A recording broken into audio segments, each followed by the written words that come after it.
Hi friends, आज मैं एक स्टेरॉयडल टैबलेट का रिव्यू करने जा रहा हूं। निकोड 4 मिलीग्राम टैबलेट ब्रांड नेम से मार्केट में उपलब्ध होता है।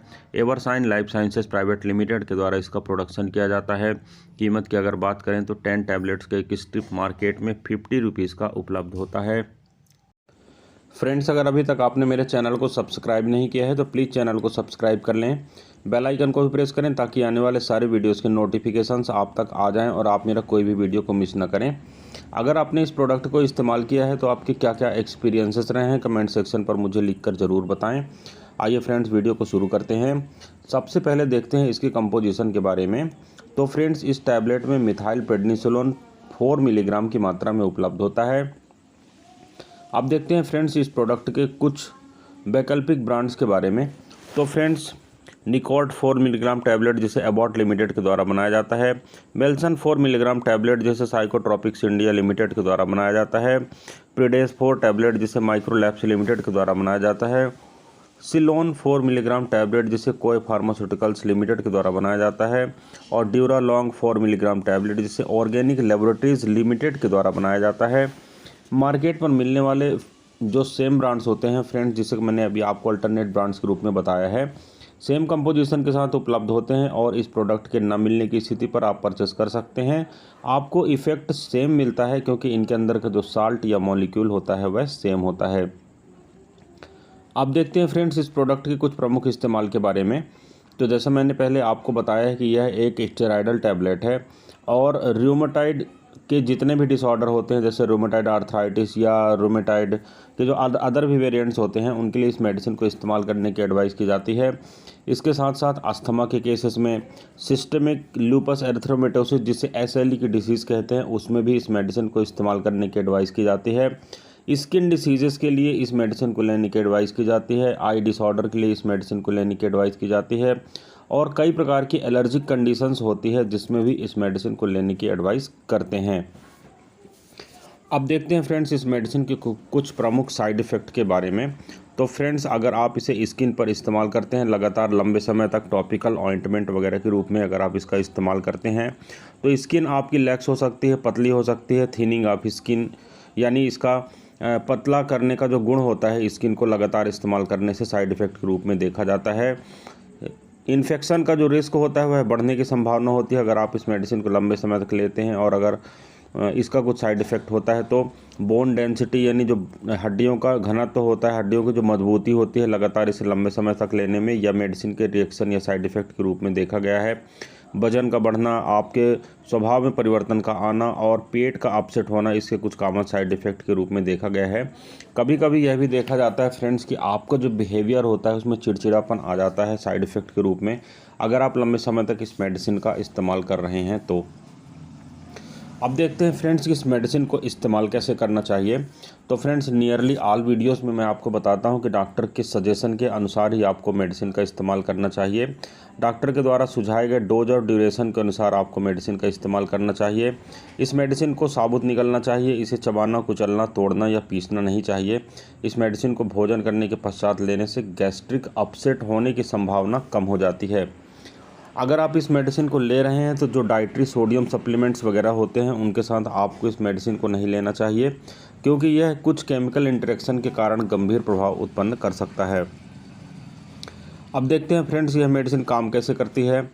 तो फ्रेंड्स, मैंने आपको पहले ही बताया यह एक स्टेरॉयडल मेडिसिन है और स्टेरॉयड का जो गुणधर्म होता है, यानी जो शरीर के जो केमिकल मैसेंजर्स होते हैं उनका उत्पादन को रोकता है। यानी ऐसे केमिकल मैसेंजर्स जो आपके शरीर में इन्फ्लामेशन उत्पन्न करते हैं, यानी जो सूजन, लाली, दर्द इत्यादि उत्पन्न करते हैं, ऐसे जो सिक्रीशंस होते हैं, ऐसे जो केमिकल्स होते हैं उनके प्रोडक्शन को रोक देता है, जिसके कारण आपको अपने लक्षणों में धीरे धीरे करके राहत महसूस होने लगती है। कुछ ऐसे भी केमिकल मैसेंजर्स हमारे शरीर में होते हैं जिनके कारण हमारे शरीर में एलर्जी होती है। ऐसे भी केमिकल मैसेंजर्स का जो सिक्रीशन या प्रोडक्शन होता है यह मेडिसिन कम कर देती है या रोक देती है, जिसके कारण से आपको अपने लक्षणों में राहत महसूस होने लगती है। अब फ्रेंड्स मेडिसिन से जुड़ी कुछ अन्य बातों के बारे में बात करते हैं। तो फ्रेंड्स इस मेडिसिन का इस्तेमाल मैंने आपको पहले बताया है सूजन को दूर करने के लिए, गंभीर किस्म के एलर्जी को दूर करने के लिए, आपकी जो एग्जिस्टिंग डिसीज़ है यानी आपको जो बीमारी चल रही हैं कुछ ऐसी समस्याओं को मदद करता है, जैसे कि आपके शरीर की सूजन कम करने में या इम्यून सिस्टम को सप्रेस करने में जब कभी भी आवश्यकता पड़ती है। कभी कभी फ्रेंड्स आपका जो इम्यून सिस्टम होता है ओवर रिएक्ट हो जाता है और इन मेडिसिन के इस्तेमाल करने से इम्यून सिस्टम के सप्रेशन के कारण आपको अपने लक्षणों में धीरे धीरे करके राहत मिलने लगता है। डॉक्टर के द्वारा सुझाई गई डोज और ड्यूरेशन के अनुसार मेडिसिन को इस्तेमाल करना चाहिए। मेडिसिन को अपने अनुसार अधिक लंबे समय तक नहीं लेना चाहिए, क्योंकि यह मेडिसिन लंबे समय तक इस्तेमाल करने से आपके शरीर में दुष्परिणाम पैदा करती है। पेट खराब होने से बचने के लिए आपको इस मेडिसिन के भोजन के साथ लेना चाहिए।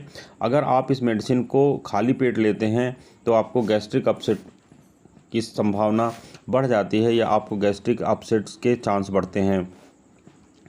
इस मेडिसिन को अगर आप लगातार लंबे समय तक ले रहे हैं या इसके कोई साइड इफ़ेक्ट आपको हो रहे हैं तो आपको इन्फेक्शन से लड़ने में परेशानी का सामना करना पड़ सकता है। परंतु अगर आपको इस मेडिसिन को लेने के दौरान आपका इन्फेक्शन बढ़ रहा है, जैसे बुखार आना या गले में खराश होना इत्यादि ऐसे लक्षण कुछ होते हैं, तो आपको अपने डॉक्टर से तुरंत परामर्श करना चाहिए। जब आप इस मेडिसिन को लेते हैं तो आपका जो बिहेवियर होता है वह चेंज होने लगता है, चिड़चिड़ापन आने लगता है, पेट की परेशानी या दुष्परिणाम हो सकते हैं। अगर आपकी समस्याएं बढ़ती हैं तो आपको अपने डॉक्टर से इस बारे में उचित परामर्श अवश्य करना चाहिए। अपने डॉक्टर से बिना उचित परामर्श किए आपको मेडिसिन को लेना कभी भी बंद नहीं करना चाहिए, क्योंकि यह मेडिसिन स्टेरॉइड कैटेगरी के है। मैंने पहले ही आपको बताया है, इसको लेने का एक निश्चित शेड्यूल होता है और उस शेड्यूल को आपको फॉलो करना चाहिए। कई प्रकार के सिस्टम होते हैं, डेली मेडिसिन का लेना या पल्स सिस्टम में लेना, यह एक स्टेरॉइड है, इसलिए डॉक्टर के सजेशन के अनुसार ही मेडिसिन को इस्तेमाल करना चाहिए। अब मेडिसिन से जुड़ी कुछ अन्य सेफ्टी फीचर्स की बात करते हैं फ्रेंड्स। तो जिस समय आप मेडिसिन का इस्तेमाल कर रहे हों उस समय आपको अल्कोहल का सेवन नहीं करना चाहिए, क्योंकि यह आपके लिए हानिकारक हो सकता है। अल्कोहल को मेडिसिन लेने के काफ़ी समय बाद तक या काफ़ी समय पहले से जब आप मेडिसिन लेना हो उस समय भी आपको इस्तेमाल नहीं करना चाहिए, क्योंकि यह आपको गंभीर प्रकार के दुष्परिणाम पैदा कर सकता है। गर्भावस्था में अगर आप हैं या आप स्तनपान करा रहे हैं या प्रेगनेंसी की प्लानिंग कर रहे हैं, इन सारी कंडीशंस में आपको अपने डॉक्टर से पहले उचित परामर्श करना चाहिए। इसके पश्चात ही मेडिसिन का सेवन करना चाहिए। मेडिसिन को लेने के दौरान आपका मेंटल कंसंट्रेशन लॉस हो सकता है, जैसे मैंने आपको पहले ही बताया है कि बिहेवियरल चेंजेस इसमें डेवलप होते हैं। इसलिए बेहतर होगा कि जब तक आप इसके सारे इफ़ेक्ट को अच्छी तरह से नहीं जान लेते हैं तो कुछ समय के लिए आपको ड्राइविंग या हैवी मशीनरी वर्क को स्विच करना चाहिए और नॉर्मल फील करने पर ही ऐसे सारे कार्यों को करना चाहिए। किडनी रोग से जुड़ी किसी समस्या का अगर आप सामना कर रहे हैं या लीवर रोग से जुड़ी किसी समस्या का आप सामना कर रहे हैं तो बेहतर होगा कि आप अपने चिकित्सक से उचित परामर्श करें, इसके पश्चात ही मेडिसिन का सेवन करें। तो फ्रेंड्स यह था एक छोटा सा रिव्यू मेडिसिन के ऊपर। मैं उम्मीद करता हूँ फ्रेंड्स यह वीडियो आपको पसंद आया होगा। अगर वीडियो पसंद आता है तो प्लीज़ वीडियो को लाइक करें, चैनल को सब्सक्राइब करें। मेरे द्वारा दी गई आपको ये सारी जानकारी केवल आपके नॉलेज बढ़ाने के लिए है। किसी भी दवा का सेवन करने से पहले आपको अपने फैमिली फिजिशियन से अवश्य मिलना चाहिए। डॉक्टर के प्रिस्क्रिप्शन के पश्चात ही मेडिसिन को आपको इस्तेमाल करना चाहिए। सिर्फ वीडियो के आधार पर मेडिसिन का इस्तेमाल करना आपके लिए नुकसानदायक हो सकता है। इस वीडियो में फ्रेंड्स बस इतना ही। किसी अन्य अच्छे इंटरेस्टिंग टॉपिक के साथ आपसे फिर मुलाकात करता हूँ। तब तक के लिए गुड बाय। आपका दिन शुभ हो। जय हिंद।